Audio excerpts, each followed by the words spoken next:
Welcome back to AI Micro Skills. I'm Dan Sanchez, and today I'm with Ann Murphy, who is a fundraising consultant and is now specializing in AI. Ann, welcome to the show. Thanks for having me. I'm really excited to talk about practical use cases, Dan. That's the thing. That's why I started the show, I as you know. know. But you're in the nonprofit area, which is near and dear to my heart because that's kind of where I got my start. It's where I don't know, figured out marketing because in Mm, nonprofits, they don't have marketing talent usually hired there. So I was a little marketing intern. They're like, can you figure out this email marketing thing back when it was hard? And I'm like, okay. And then you kind of figure it out. And that's yeah, where I cut my teeth, as they say, right? This yeah. figuring things out in nonprofit world. And then I learned enough and then upgraded to, getting paid more and working in the service sector is kind of how it goes, right? They can't afford to keep you essentially. But it's been a while. It's been a few years since I've been in nonprofit marketing, and it scares me to even think about going back because it's honestly the hardest marketing I've ever done is nonprofit marketing. Everywhere else, it's like I can at least find pain points and sell to it. Yeah. Nonprofit marketing, it's like, hey, pain points, man. Like people don't wake up thinking like, man, I need to give away $1 million. Yeah, It's that's pretty my top priority for counterintuitive. the day. No. So it's a hard place, but I've been out of it for a while. What's the status? Like what's happened to nonprofit marketing since COVID? Like that's kind of when I jumped out was Mm, before COVID. What's yeah. going on in that world? Boy, there's a lot going on, just like there is in so many other, sectors where buyer behavior, donor behavior, decision making is changing. It's like we're on quicksand and we're constantly trying to figure out, how are people making their decision these days and how do we get in front of them? I think, with fundraising, the getting in front of the donor is always going to be the biggest challenge, right? Because we're competing in a very, very noisy space, and oftentimes in the nonprofit sector, we don't have the budgets and the tools, and to your point, the personnel and expertise to compete with the larger brands out there in the private Yeah. sector who are doing more like precision marketing. So one of the things that I'm excited about with AI is just the ability for people to punch above their weight, right? People Yes. in the nonprofit sector now have some of the, if they dive in and learn like the use cases that you and your guests have been talking about, now they can compete in that sphere, get their emails open, get their direct response letters opened, get their phone calls for coffee taken. So it's definitely still very competitive, Dan, Yeah. and also, of course, under-resourced, I as gotta you ask, mentioned. is direct mail appeals still going hard as a core tactic? I mean, for you and I, it's hard to imagine, but indeed, I still like very left a successful. job over that Did nonprofit you? before. Yeah. Well, I just in some cases it works because and for everybody listening to this, I know this is like going back, it seems like 50 years. It because you're listening to an AI marketing podcast and we're on the cutting like playing with the cutting edge and now I'm going back to Mhm. direct mail, which seems so old. But in the nonprofit world, this is still the number one tactic for most nonprofits across the board, sending out direct mail appeals with a catchy please read this header and a sob story and can you give $100 with a little Yeah, tear out at the bottom. This is the thing, and it's developed. I remember looking into it, and it was developed by a guy in the 80s. Like did a yeah. lot of research and doing that. And it worked. It worked. Direct mail was a big thing in the 80s. He crossed it over to nonprofits, and they're still going off that guy's research. Well, I And in think some places, it still works because the baby boomers and the older generation are still it's still working for them. I think that it's a perfect example of why using ChatGPT as a co-pilot really works is because it's so tempting for marketers to think of ourselves as our ICP. You and I are not the ICP.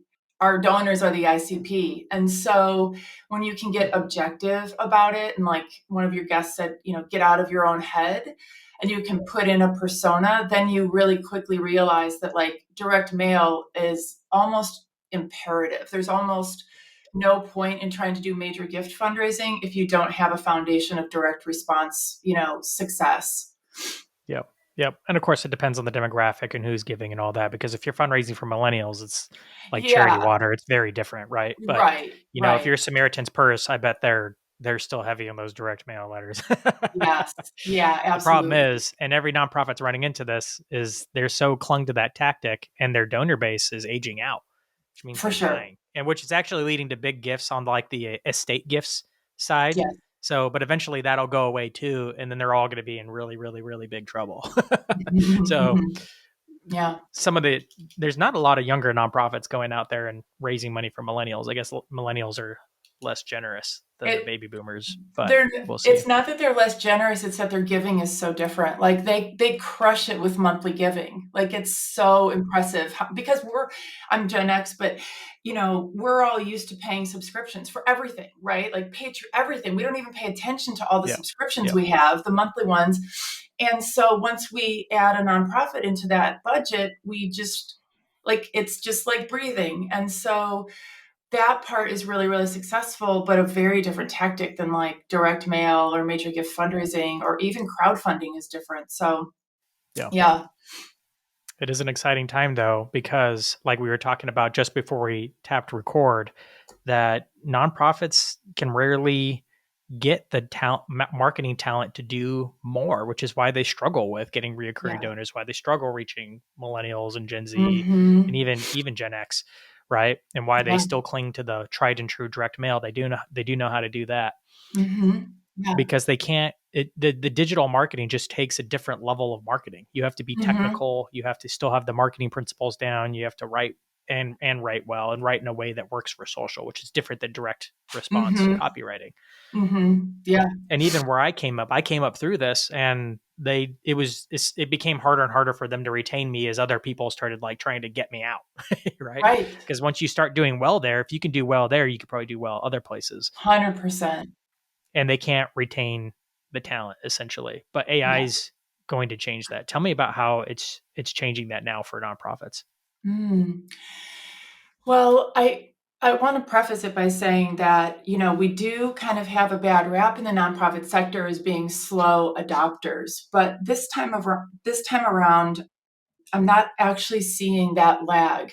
There's something called the Framework for Responsible AI in Fundraising, and it's an excellent resource for those who have like practical, who are in the trenches doing AI, generative AI, especially work every single day to have a framework like this to refer to when they're making decisions about how to use AI. So that can be found at fundraising.ai.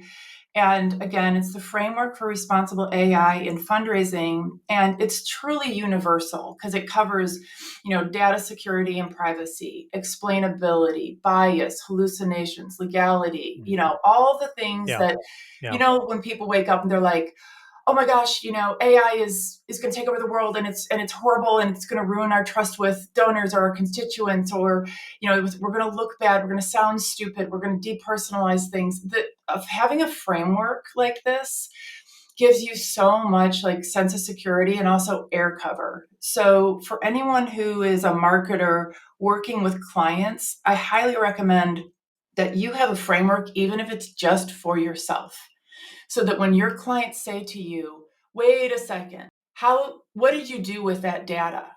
I sent you that spreadsheet on open rates. What did you do with it? You say, our efforts are all in keeping with the framework for dot dot dot. And you say to your client, here's the framework we work with. We don't do anything that's outside of this framework. Really helpful for people. I have found it takes people's anxiety level down to, just knowing that there are some quote unquote rules. It's not like they're like yeah, legal, these are not from the Supreme Court, yeah, yeah, yeah.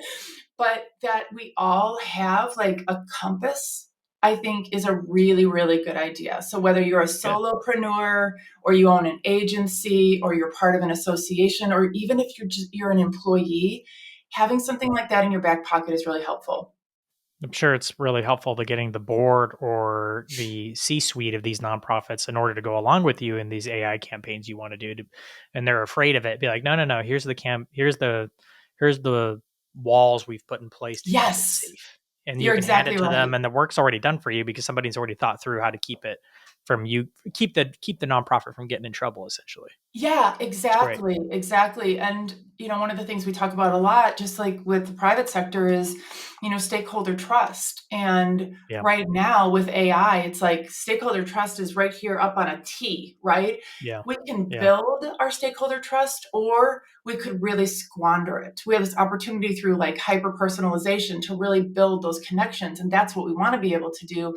But we're also sitting here like, people are poised and ready for us to make a mistake.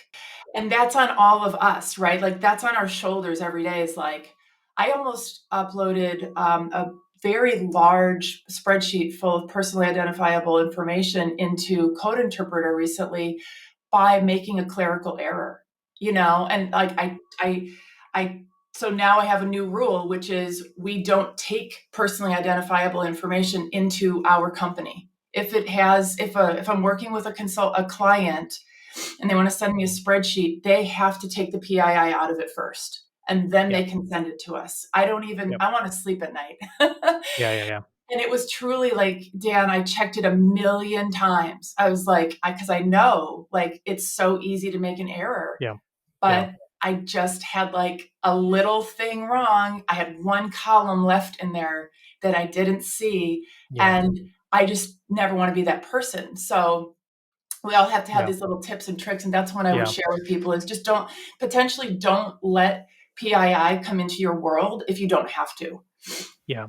This to for the audience, as you were talking, I'm like, man, this is so useful. This is useful beyond fundraising. This is useful for many different industries to have parameters in place. Go and check out this fundraising one. There might be one for your industry. Or if there's not, Yes. there probably will be soon. But if you want to take a look at what's developing, this is the first time I've heard of something that's like, because everybody's saying slow down. I'm like, slow down. Like, Mm-mm. don't slow down. Just tell us where not to go. Like Yes. who's doing the work? Somebody's doing the work. Somebody's thinking, right? Because I hate it when somebody's like, oh, we just need to slow down and reevaluate. I'm like, how about you just take a week out right now and evaluate what could go wrong and start putting parameters in place now, because we're not going to slow down. We're So not this going is to a slow great way. down. Look at this as inspiration for you. Maybe there's some Yes. things that are unique to nonprofits that you don't need to worry about. I bet a lot of it's relative, like It's the pretty same rules need universal. to apply to almost every industry. So take a look at you said it was fundraising.ai. Fundraising.ai is called the framework for responsible AI and fundraising. And Okay. it could honestly, Yeah. it fits any industry. Yeah. So Yeah. take a look at that. And the reason why I like talking to people, even though most of the marketers listening to this probably won't be in the nonprofit space, realize that you can learn a lot from different spaces. Like Yes. just because you're not in X space, like you can learn from vending machine marketing. You can learn. I remember listening, I was doing an audit of like the top 20 marketing podcasts. And one of the number 9 was like beauty salon marketing. So I was like, okay, whatever. I pick an episode. It was really good. I learned a lot Yeah. about pricing from how they Ooh. were pricing beauty salon services for an independent salon, or I don't know what they call them, but stylist, I guess you'd call them. Yeah. How they were thinking about pricing. I'm like, this is actually really good advice and crosses multiple industries. And to think Yeah. about it in this way gives a unique flavor that you can learn from. So as you listen to this episode, know that a lot of things are nonprofit focused. What can you learn and pull into your industry? Yeah. This one around ethics around I think is, or you call it frameworks or guide rail. I forgot the exact term you gave, Hmm. but is a Hmm. useful thing. Yeah. So Most of the stuff, it's interesting because, like lots of us, we're all faced with, what do we want to do with our businesses when we're like on this jagged frontier of AI? It's like, do we stay in our niche where we have subject matter expertise? Do we say that our niche is whatever, problem we're trying to solve with AI?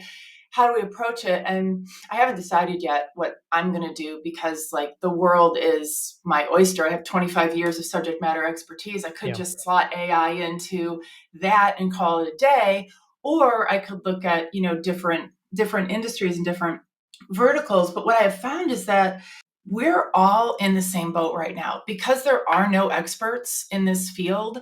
Those of us who are out here like testing things out and finding the new tools and looking at how they actually apply, like for real, yeah, we're what the lessons that we're learning are totally universal. Like, it's amazing to me. So I'm so glad that you're out here encouraging people to share use cases, because to your point, they are applicable across the board. So let's talk about some of those use cases. You Mhm. were telling me, and it got me. I'm like, I have to click record. Stop talking. You were telling me you did like you took is it a day or a week to come up with like 100 custom GPTs? No, so it's similar. It's like that. We launched on from December 30th through December 31st. We did a 24-hour challenge to build 100 GPTs for nonprofits, and we actually ended up over 150. This was with my colleague Kyle Shannon from the AI Salon, who, if you don't follow Kyle yet, he's on TikTok every night from 7 p.m.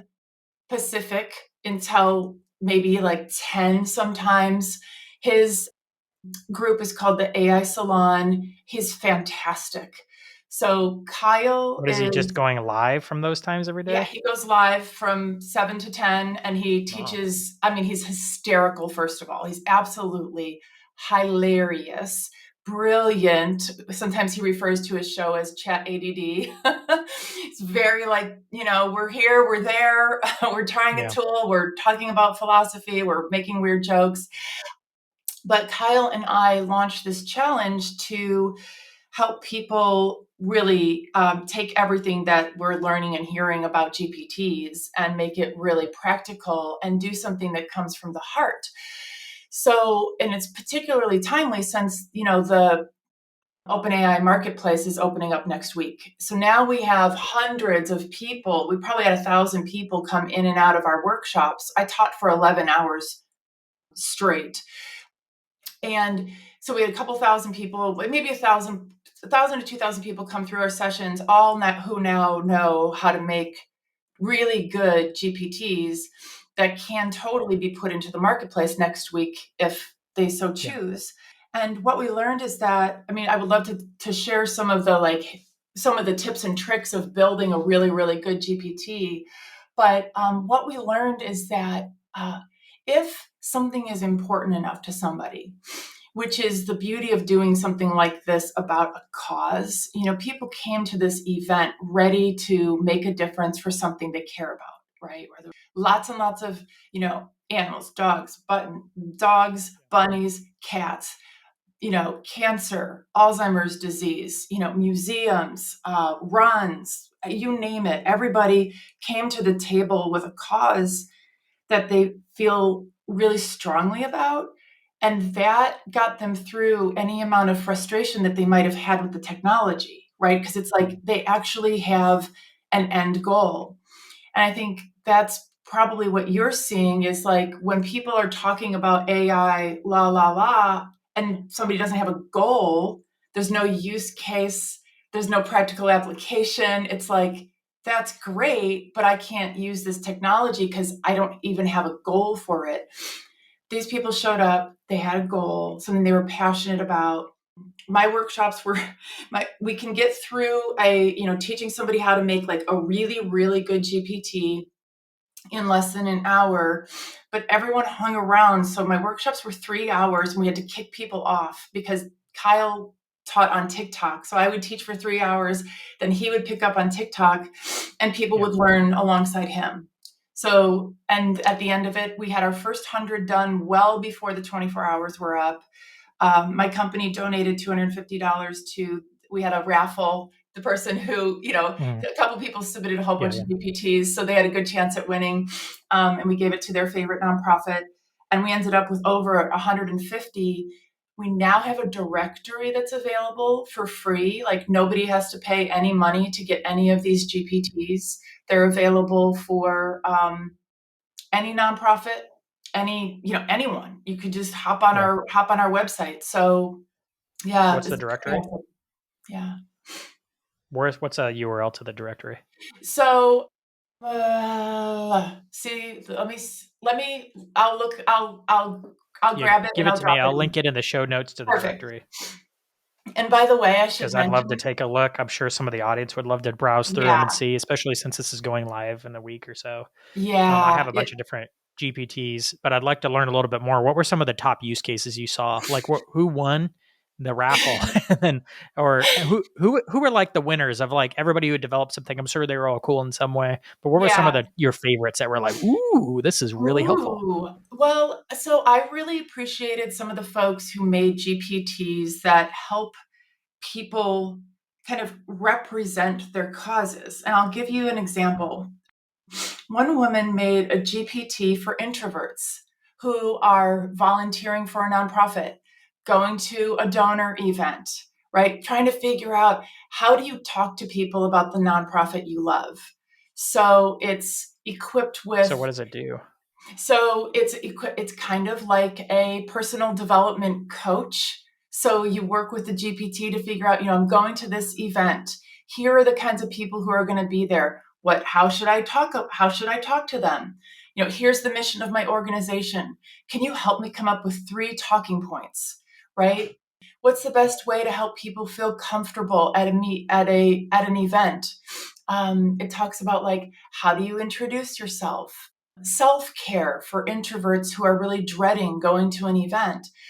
And for lots of us marketers, that might seem obvious, but it's really important, for us to factor in all sorts of different personality types. And a lot of the introverts are our most passionate advocates. So having a GPT that people can lean into and go, gosh, I do not want to go to this event, and have a little conversation ahead of time on like, okay, what are some topics that I can bring up, right, with somebody at an event. So that's an example. No, I think that one's really strong. I mean, I'm an introvert, and I've literally, I mean, how to win friends and influence people. I wish somebody had given that to me when I was 9 because that would have made life easier. I have it When right I here. did read it, I was like, "Oh, is this how the game works?" I wish somebody would have told me. Yeah. Yeah, I don't know what it exactly. is as an introvert. Someone's just got to tell you, like, no, like you smile and Right. then raise your energy level up to 110%. It'll feel awkward to you. It feels normal to everybody else. Like, it's funny, like the little micro skills of social interaction Yes. are just unintuitive to some. But if introverts actually just put in the effort, especially with coaching from like Chat GPT, it makes a world of difference. And all of a Yes. sudden they're out feeling confident and actually doing the thing they want to be doing because they want to do it. Because they Some want to do it. some some don't, but many want to. Many want to. And Yeah. like even just seeing like at the right moment in time, being able to see that people who are standing by themselves really desperately want you to come and talk to them. They're not Yeah. standing alone because they're aloof. They're standing alone because they probably are also an introvert and having social Yep. anxiety. Yep. Yep. There's another one that I really love. And this is one that we use in our company, so I'll share it as like a really good use case for how we have used generative AI with fundraising and with our clients, and really as a way to like give people a big old pep talk that this is a great tool that you really should use generative AI. It's a highly personalized thank you note GPT.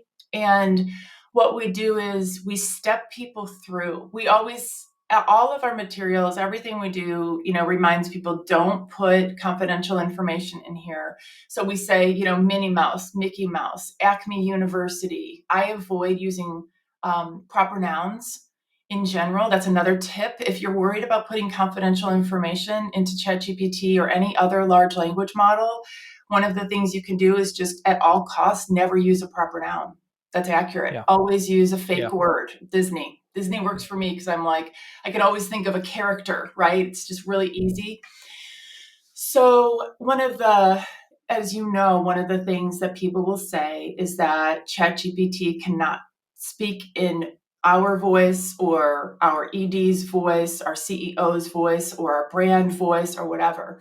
And as you also know, it's patently not true, right? People say that, but it's because they haven't used the tools very much. They don't know how to prompt. So we have set all that up on the back end. So when someone goes in, it asks a series of questions. It asks them to put in their website and the nonprofit's website, Yep. Yep. any writing that person has already done or that you've already done, so it can match the tone. Yep. And it asks the person, what did the donor do? Like, who's the donor? What did they do that you want to thank them for? What's their relationship with the organization? Is there any other backstory you'd like to share? And would you like a lovely quote to be part of this thank you note? And then it generates a thank you note that is like a dream come true for any nonprofit employee, because one of the things that gets like, it's the most repetitive and boring task is writing thank you notes. Like, there's only so many ways, right? It's so boring, and it slows down our whole workflow if somebody has to sit there It's and hard and they're usually impersonal. I get those exactly, sometimes and I'm like, right? you can tell it like it rings even from people that I know who have written me a thank you note for a donation. I'm like, thanks You're for like, you not don't even know what I saying did. anything about Yeah, anything. right. That's This thank you exactly. card, it means something, but you Yeah, could have sent an email and it would have been the same. yeah, exactly. Yeah. So then this allows anyone, and we optimized it for, it can also be like a congratulations note or a condolences note. You can include a quote from a famous author, which is an example of like, so we always teach human in the loop, of course, but also more to the point, expert in the loop. So if I was trying to write a thank you note to somebody who won the, Nobel Prize, I would need to do a lot of fact checking because I don't know. Let's say they wanted it in physics. Like, that's not Yeah. my domain expertise. Yeah. So even with something like a thank you note, I'll double check that the quote that ChatGPT sent me is actually the quote. Like, Yeah. I'm not going to Yeah. You misquote got to Maya check that. Angelou. Yeah.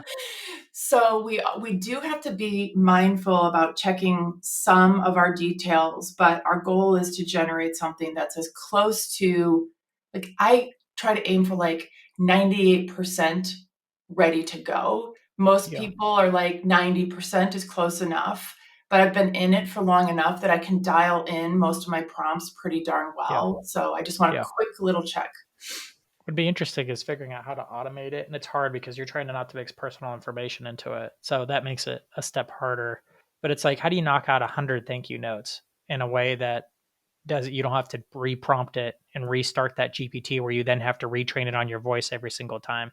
That's Just where I like automation. what I want to get into is just training people how to build their own GPTs. That's Yes. why, like with Susan Diaz, I just released my showrunner because I'm like, I don't even want this to be a custom GPT in the library. I'll probably put it in there anyway. But I'm Hmm. like, people just need to copy and paste the instructions I wrote, Yes. put their information in it, Yes.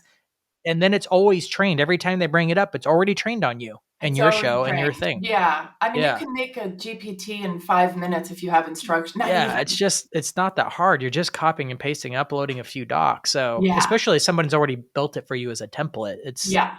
it's pretty So plug and in play.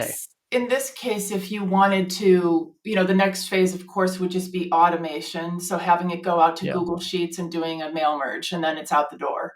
Yeah. Yeah. That's can it create that for you?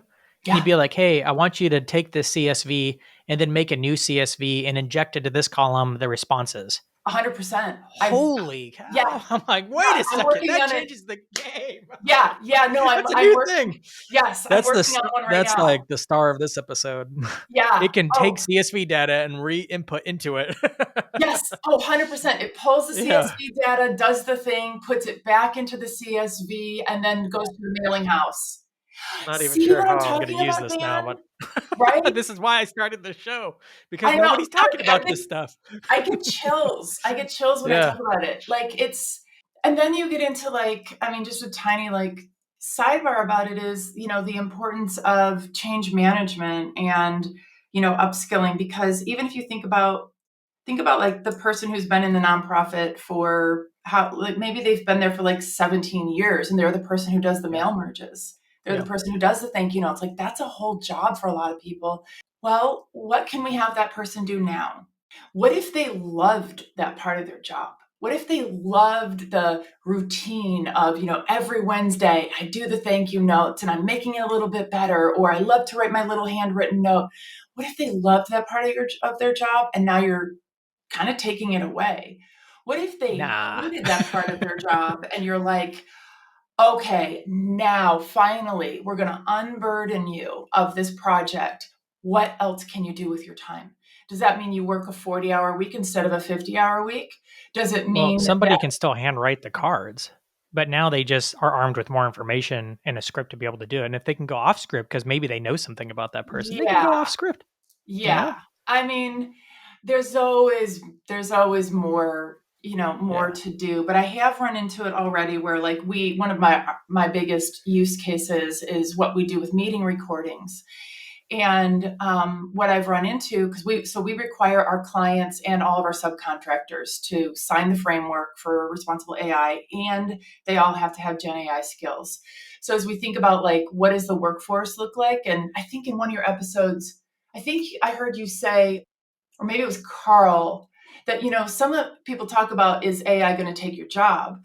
And they're like, Mm. oh, it's people who use AI. Well, but it's not happening soon. It is happening. Like just It's my happening right little now. People company, are laying off lots of people and less people are being hired back in certain roles. right? And like It's look at happening. like we're just a small, small-ish company. I can't hire anybody with without Gen AI skills. And Dan, this is so unbelievable, but as I've been trying to find marketing contractors, I cannot find people who have Gen AI skills, who have nonprofit marketing expertise. So I'm teaching them. I So we've believe taught it. Well, I mean, 1,500. there's not a lot of people who stay in the nonprofit world for a long time anyway. Yeah. So, I mean, it's So hard to find really good nonprofit marketers, period. Then with AI skills could be tough. yeah, so I'm just teaching them myself. So we've taught 1,500 nonprofit staff for free how to use ChatGPT, and I'm hoping that I'll be able to hire one of them someday. Mm, there you go. Yeah. Luckily, there's a lot to learn, but it's not that much. No. Like even the custom GPT, I only figured out that that was even a thing in mid-December, and Right. now I don't know. I'm a little weird where I'll learn something and go like hyper focused on it, and I'll watch Yeah. like 15 videos about it. I'd go read the books about it, but there aren't any. There aren't any. I Yes. usually go and buy 10 books on a topic and read them all, but Yeah. there's no books on this.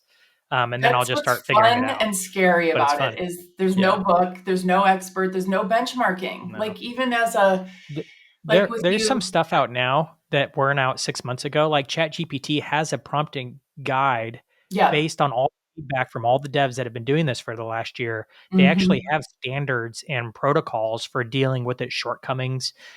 Do this because it seems to be better with that. Like you can't like an example that I read. It's like, hey, you can tell it to give you 52 words, but that's kind of weak and it has a hard time doing that for some reason. So it'd be better to say 2 paragraphs, or even better, do this. And it gives use cases of good, better, best prompting Yes. to get the desired results. So they've published stuff like that, which means it's Mhm. starting to standardize a little bit. Right. So like an example of that with a GPT, so there are a couple of things that I would recommend to folks to include in the configure side of making their GPT. One is to know that one of the finicky things, at least right now, and I'm sure, all these things are going to get smoothed out, but it's important if you want your GPT to be trained just on your knowledge base, you have to include that multiple times in your instructions, and you definitely have to include it up toward the top. So higher up in the instructions, you're going to indicate use the documents in the knowledge base only. Do not go out to the wider internet.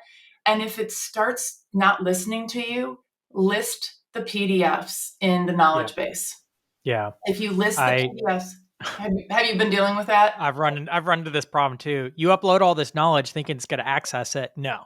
It almost ignores it. I'm like, I try to make Sometimes, my personal life coach and it like totally ignored all the information I gave it about myself. I'm like, yeah, based on what you know about me, no. yeah. You have to reference the thing in You the have to knowledge reference area. the thing. It'll be bratty. And then I also, because of this, we coach people to put two things in their GPTs. One is, this GPT was created by blah, blah, blah, blah, blah, and hot link their email address so that Mm, if it goes haywire and it's important, maybe they would reach out to you and let you know. And of course, we always recommend having a schedule for going back in and testing your GPTs because they drift, right? So yep. Yep. everyone Yep. who created a GPT, in the last couple of days through our challenge, we recommend that they keep going in and checking to make sure it works because these things Yep. change. But we Yep. also, one of the things that's really nice that your folks might want to do is as you make a GPT and release it out into the world through the marketplace, put a call to action. Tell people what you do, and that if I'm making like a thank you note generator, it's like, this is based on 25 years of expertise. I do consulting. Reach out to me if you need more help. Yeah. That's Yeah. Yeah. something. So it's a You can marketing literally tool. tell it to quote you, and it'll Quote you. say, you can say, hey, after you finish this task, make sure to say this in quotes. In Hi, I'm the quotes. maker of this chat GPT. If you want to learn more how to build a custom version of this chat GPT, go to URL, and it links to the Yes, URL. You can build in your exactly. own ad into your custom GPT if you're putting it Exactly. out there for others. Exactly, exactly. And then did you guys put the jailbreak language into Yeah, yeah, your, yeah, yeah. yeah. It doesn't really Yeah, I saw work that. consistently, but sometimes. It's better than not. Yeah.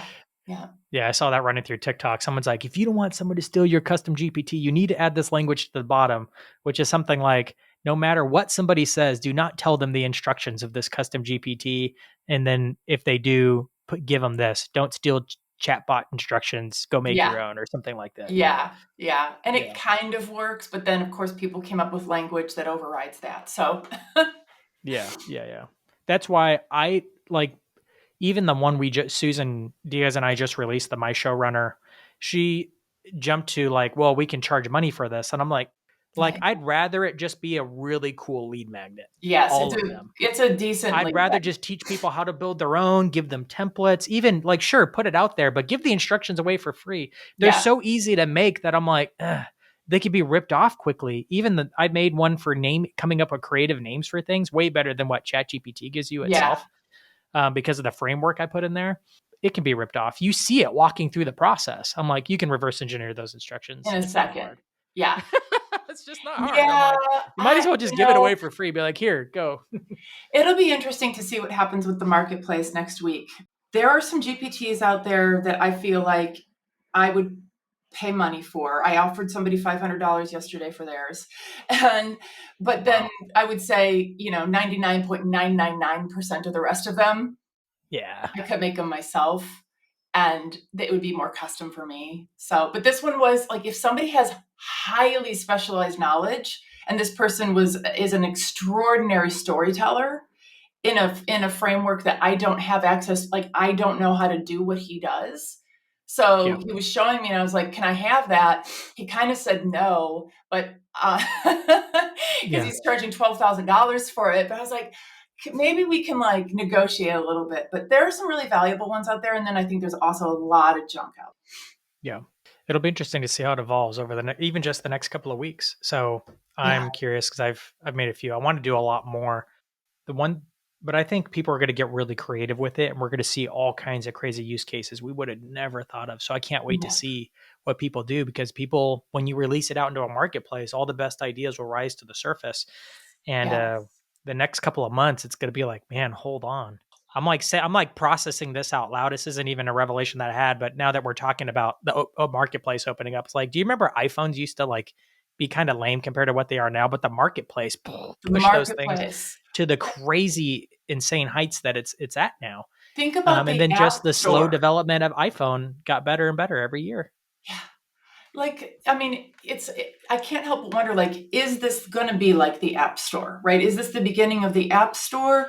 Or is this because the AI revolution is so different? Is it just going to be a blip? Are they going to launch It's the marketplace and we're going to, I don't know. I can't wait to see what happens. And yeah, I just can't wait to see what consumer behavior is going to be like when we see some of these GPTs out there. yeah. I I think it will be like the app place in some ways and not in others. Like it won't be the gold mine like it was for some people developing iOS to apps, because the barrier to entry is so much easier than building apps, right? Because that was hard.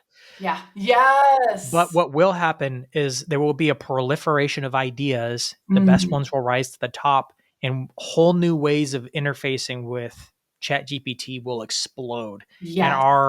our amount of helpful use cases will grow exponentially over the next 6 months, which is why I'm like, oh my gosh, like hold on, we're about to go for a freaking ride as I far think as we're like about to go stuff we're for gonna a have to learn now, because that's what's gonna yes. happen. Yes. So can I mention? really, I know that we gotta go, but I wanted to share. So I mentioned Kyle Shannon. Another person who I've learned so much from is Rachel Woods of the AI Exchange.